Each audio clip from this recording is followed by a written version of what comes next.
Selamat datang kembali di pembahasan mendalam kita. Hari ini nih, kita bakal menyelami bab 7 dari buku Bradley States, Never Stop Learning. Judulnya cukup bikin penasaran. Bermain dengan kekuatan, bukan terpaku pada kelemahan. Menarik banget ya judulnya. Iya kan? Sebuah ide yang kayaknya agak melawan arus ya. Di dunia yang seringkali fokus banget sama perbaikan kekurangan. Betul sekali. Dan kalau kita ingat, buku ini kan intinya tentang gimana caranya jadi pembelajar yang tangguh, yang adaptif gitu ya. Nah, bab 7 ini secara khusus menyoroti satu pilar penting yang mungkin sering kelewat. Pilar apa tuh? Gimana memanfaatkan apa yang udah bagus dalam diri kita. Yaitu kekuatan kita dijadikan mesin utama untuk belajar dan bertumbuh. Oke. Jadi, misi kita nih ya, dalam diskusi kali ini, kita mau kupas tuntas, kenapa sih fokus ke kekuatan ini fundamental banget menurut States, dan yang lebih penting lagi, gimana caranya Anda bisa menerapkannya secara praktis. Sip. States sendiri kan buka bab ini dengan cerita pribadinya ya, pas dia lulus MBA, dia galau tuh antara milih McKinsey yang kayaknya pas banget sama kekuatannya di analisis, kolaborasi gitu, atau firma modal Ventura, VC, yang justru bakal maksa dia ngasah kelemahannya. Dalam hal, menjual, bangun jaringan. Nah, pilihan ini kayaknya pembuka yang bagus nih buat diskusi kita. Pas banget. Mari kita mulai dari situ aja. Pilihan States ini jadi semacam titik tolak penting buat memahami argumen utama di bab ini. Oke, jadi kan si States akhirnya milih VC itu. Niatnya sih bagus ya, mau memperbaiki diri, ngatasin kelemahan menjualnya itu. Tapi belakangan dia baru sadar itu bukan langkah terbaik buat dia. Malah salah langkah ya. Iya, dia harusnya malah fokus ke kekuatannya aja. Ini jadi ingat kutipan Isaac Newton di awal bab yang bilang, kekuatan saya biasa aja, hanya aplikasi saya yang membawa kesuksesan.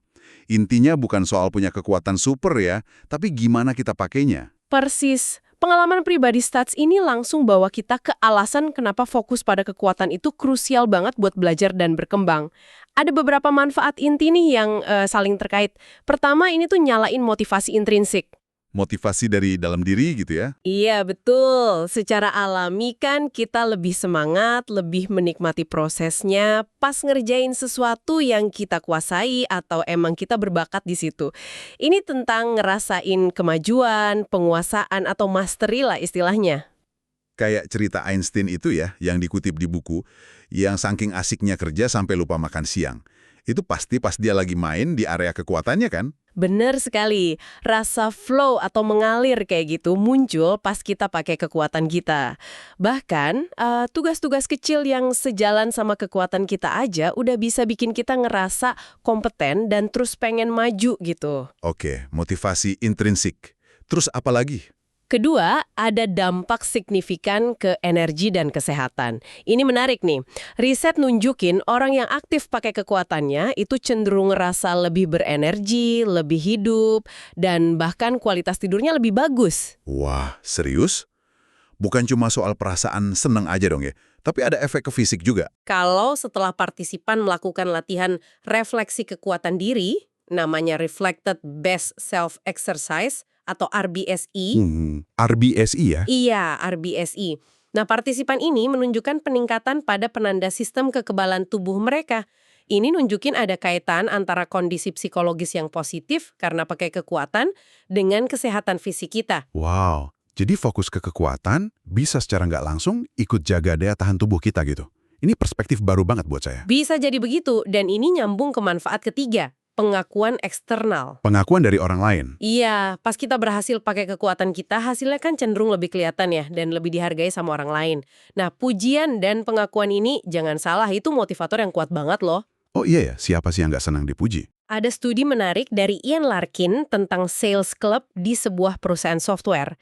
Jadi anggota klub elit ini, yang diakui sebagai penjual top, ternyata secara nggak langsung tuh rela ngorbanin potensi komisi sampai sekitar $30.000. $30.000?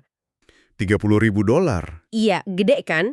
Hanya demi status dan pengakuan itu. Gila sih. $30.000 demi pengakuan. Itu jumlah yang signifikan banget. Ini nunjukin betapa dalamnya ya kebutuhan kita buat merasa dihargai atas apa yang kita bisa lakukan dengan baik. Dan yang terakhir nih, keempat. Ini semua muaranya ke keterlibatan kerja atau work engagement. Temuan Gallup yang sering dikutip itu jelas banget. Karyawan yang merasa bisa pakai kekuatannya tiap hari di tempat kerja, itu 6 kali lebih mungkin merasa engaged.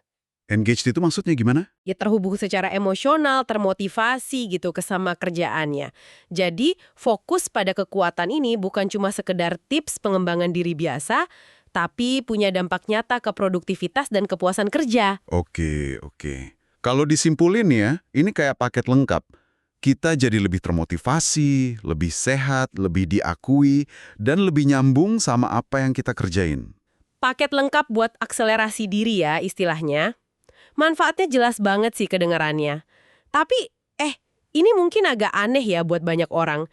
Kita kan seringnya didorong buat fokus ke area perbaikan gitu. Bener juga.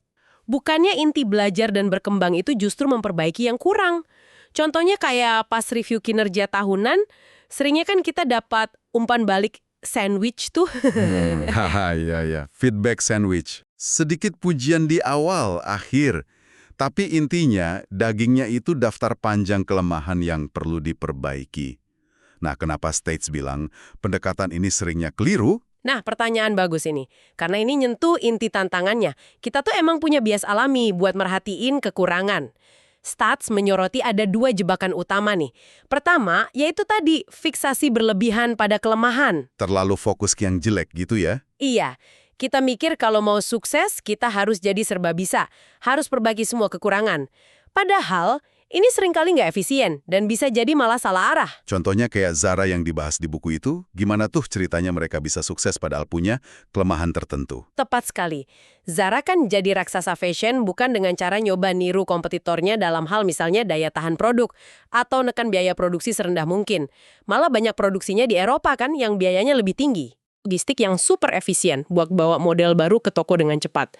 Nah, inilah yang jadi pembeda utama mereka, faktor yang bikin pelanggan milih Zara ketimbang merek lain. Jadi itu kekuatan utamanya ya? Betul.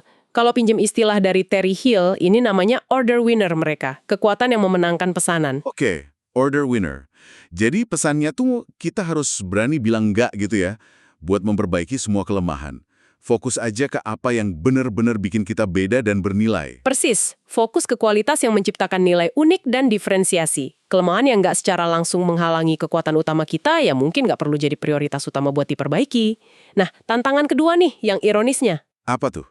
adalah kesulitan kita dalam mengidentifikasi kekuatan kita sendiri. Kita mungkin sadar banget sama kekurangan kita, tapi seringkali bias pas menilai kelebihan kita. Ini kayak efek Lake Wobegon yang sering disebut itu ya. Fenomena di mana kebanyakan orang ngerasa dirinya di atas rata-rata. Benar. Buku itu ngasih contoh-contoh klasik. Survei di mana 70% siswa SMA ngerasa punya kepemimpinan di atas rata-rata. Atau 94% profesor universitas nilai kinerjanya di atas rata-rata. Secara statistik kan nggak mungkin ya. Jelas nggak mungkin. Atau studi di satu perusahaan, rata-rata karyawan nilai dirinya ada di persentil ke-78 soal kinerja. Jadi kita tuh cenderung sulit ngelihat diri sendiri secara objektif. Kenapa bisa gitu ya? Padahal kan kita hidup sama diri kita sendiri tiap hari. Ya, bias kognitif berperan besar di sini. Kita cenderung melebih-lebihkan kualitas positif kita dan ngeremehin kekurangan. Tapi menariknya, kita seringkali lebih akurat loh dalam menilai kekuatan orang lain. Oh gitu? Justru lebih jago nilai orang lain? Iya, dan disinilah kuncinya. Ada studi penting oleh Lee, Cabell, Gino, dan Stats sendiri di sebuah perusahaan konsultan global yang nunjukin hal ini. Mereka bagi karyawan jadi beberapa kelompok. Nah, kelompok yang dapat umpan balik spesifik tentang kekuatan mereka dari rekan kerja. Dikasih tahu kekuatannya sama teman gitu ya? Iya, betul. Mereka melaporkan tingkat burnout yang signifikan lebih rendah.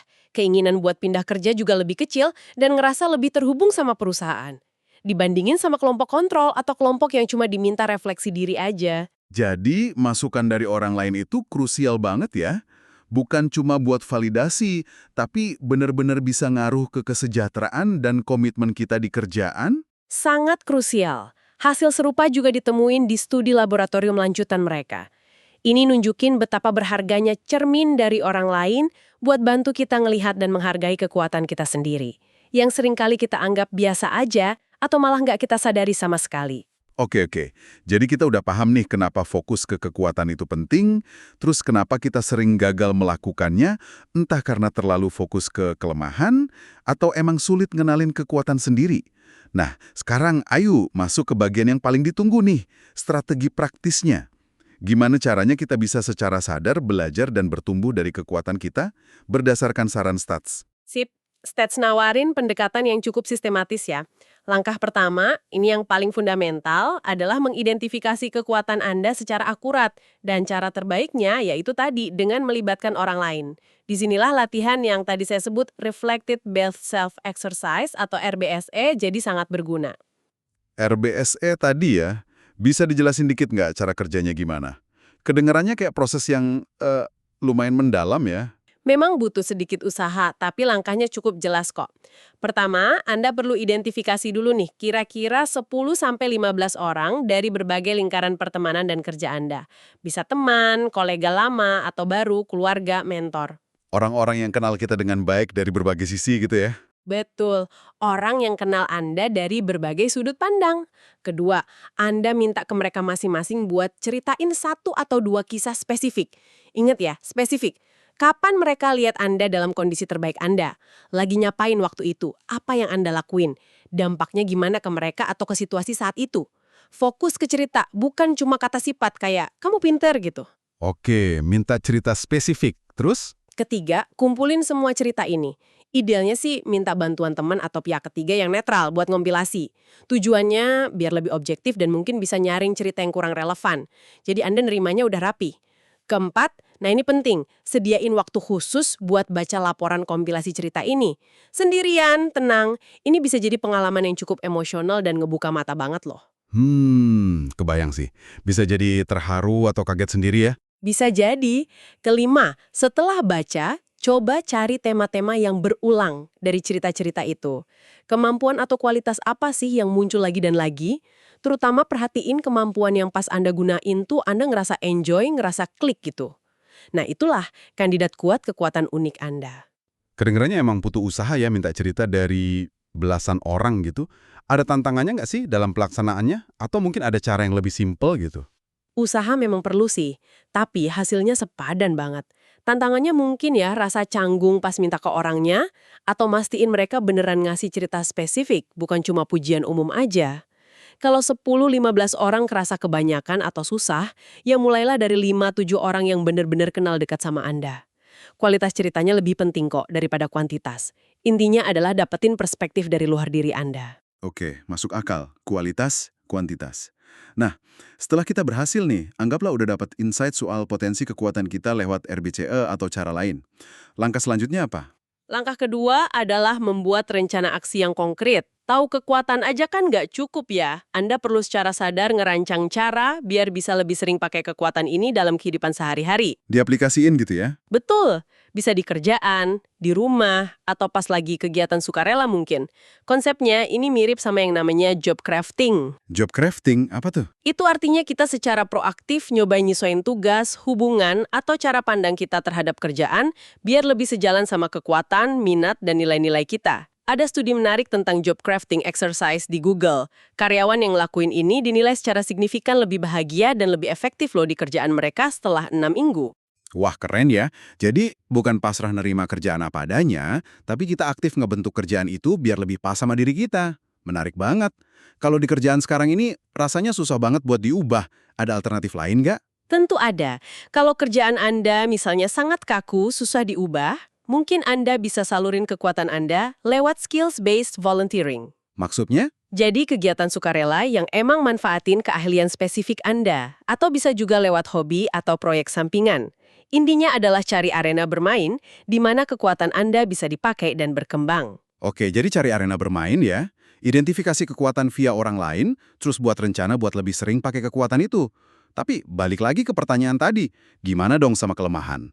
Apa kita abaikan aja gitu? Nah, ini dia poin krusial ketiga, yang menjawab keraguan tadi. Stats itu nggak nyaranin kita buat ngabain semua kelemahan kok. Yang perlu kita fokusin adalah ngatasin kelemahan kritis atau critical weaknesses. Kelemahan kritis, bedanya apa sama kelemahan biasa? Kelemahan kritis itu adalah kelemahan yang secara langsung menghalangi Anda buat pakai kekuatan utama Anda. Atau kelemahan yang bikin Anda nggak memenuhi standar minimum buat bisa bersaing atau berpartisipasi di bidang yang Anda pengen. Kalau pakai analogi Terry Kilhill lagi, ini namanya order qualifier. Order qualifier. Ya, syarat minimal gitu. Iya, syarat minimal yang harus dipenuhi biar Anda dianggap layak main di situ. Bisa kasih contoh lagi nggak biar lebih jelas? Bedanya kelemahan biasa sama yang kritis ini. Tentu, kita pakai contoh stats lagi aja ya. Kan setelah dia sadar kekuatannya dianalisis, rasa ingin tahu, kolaborasi, dia mutusin jalur karir akademis yang paling cocok. Tapi, Tapi apa? tapi buat sukses jadi peneliti akademis di bidangnya, dia mutlak harus nguasain analisis ekonometrik. Sederhananya, pakai metode statistik buat analisis data ekonomi. Ini awalnya adalah kelemahan dia. Tapi, karena kemampuan ini syarat mutlak, order qualifier, buat bisa pakai kekuatan analitisnya di dunia akademis, maka ini jadi kelemahan kritis yang harus dia atasi. Oh, jadi meskipun itu kelemahan, tapi karena penting banget buat jalur yang dia pilih, itu jadi kritis ya? Betul. Mungkin dia punya kelemahan lain. Misalnya kurang jago presentasi di depan umum banget gitu. Tapi kalau itu nggak terlalu menghalangi dia jadi peneliti yang bagus, mungkin itu nggak perlu jadi prioritas utama buat diperbaiki sekeras dia belajar ekonometrik. Oke, paham sekarang. Jadi filternya tuh, ini kelemahan beneran jadi batu sandungan buat kekuatan gue bersinar gak? Kalau iya, nah itu yang perlu diatasi. Kalau nggak terlalu ngaruh, ya mungkin bisa dikesampingkan dulu. Gitu ya kira-kira. Kurang lebih gitu. Fokusin energi kita buat perbaikan yang paling strategis. Nah, terakhir nih, ada satu peringatan penting dari stats. Peringatan apa lagi nih? Hati-hati sama kepercayaan diri berlebihan terhadap kekuatan Anda. Mengutip Paracelsus, dosis menentukan racun. Kekuatan yang sama kalau dipakai secara berlebihan atau di waktu yang salah, atau tanpa memperhatiin konteks, itu bisa jadi bumerang. Maksudnya gimana tuh? Kekuatan jadi bumerang? Contohnya? Misalnya nih, orang yang kuat banget analisisnya, itu kan kekuatan ya. Iya. Tapi kalau kebablasan, dia bisa jadi terlalu kritis sama ide orang lain. Atau jadi lambat banget ambil keputusan karena pengen datanya sempurna terus. Atau malah jadi susah lihat gambaran besar karena terlalu fokus ke detail kecil. Oh iya ya, bisa gitu juga ya. Makanya, kesadaran diri dan kemampuan buat nyesuaiin penggunaan kekuatan sesuai situasi itu tetap penting banget. Peringatannya bagus banget, jadi kekuatan pun perlu dikelola ya pakainya. Oke deh, kalau kita coba rangkum nih diskusi kita kali ini, inti dari bab 7 buku stats ini kayaknya semacam pergeseran paradigma ya. Bisa dibilang gitu. Pembelajaran dan pertumbuhan kita itu bakal melesat jauh lebih cepat kalau kita secara sadar memainkan kekuatan unik kita, bukan malah terobsesi perbaiki setiap kekurangan. Kuncinya ada di ngenalin kekuatan itu, terutama lewat masukan orang lain, terus proaktif cari cara buat pakai lebih sering, dan secara strategis ngatasin cuma kelemahan-kelemahan kritis yang beneran ngalangin jalan kita. Tepat. Perjalanan stage sendiri kan dari visi ke akademisi, jadi bukti nyata ya gimana penemuan dan pemanfaatan kekuatan itu bisa bawa kita ke jalur yang lebih memuaskan dan efektif. Betul sekali. Dan mungkin ya, sebagai penutup nih, ada sebuah pertanyaan reflektif yang bisa Anda bawa pulang dari obrolan kita ini. Selama ini kan, mungkin kita terlalu sering nanya, kelemahan apa lagi nih yang harus saya perbaiki? Iya, sering banget tuh pertanyaannya. Nah, gimana kalau kita mulai ganti pertanyaan itu dengan yang lebih memberdayakan? Misalnya, gimana caranya saya bisa ngerancang kerjaan dan hidup saya, langkah demi langkah ya, biar saya bisa maksimalin penggunaan kekuatan unik saya tiap hari? Wah, itu pertanyaan yang kuat banget sih dan proaktif ya. Mungkin langkah awalnya nggak perlu drastis kali ya. Nggak perlu. Coba deh Anda pikirin, satu perubahan kecil aja. Apa yang bisa Anda lakuin minggu ini buat sedikit lebih mengaktifkan versi terbaik diri Anda, berdasarkan kekuatan yang Anda miliki atau Anda rasakan? Sebuah langkah awal yang kelihatannya kecil, tapi bisa bawa perbedaan besar loh dalam jangka panjang. Setuju banget. Terima kasih sudah menyimak penjelajahan kita tentang bab 7 dari buku Bradley States ini. Semoga wawasan tentang bermain dengan kekuatan ini bisa ngasih inspirasi dan energi baru ya buat perjalanan belajar Anda semua. Sampai jumpa di kesempatan berikutnya.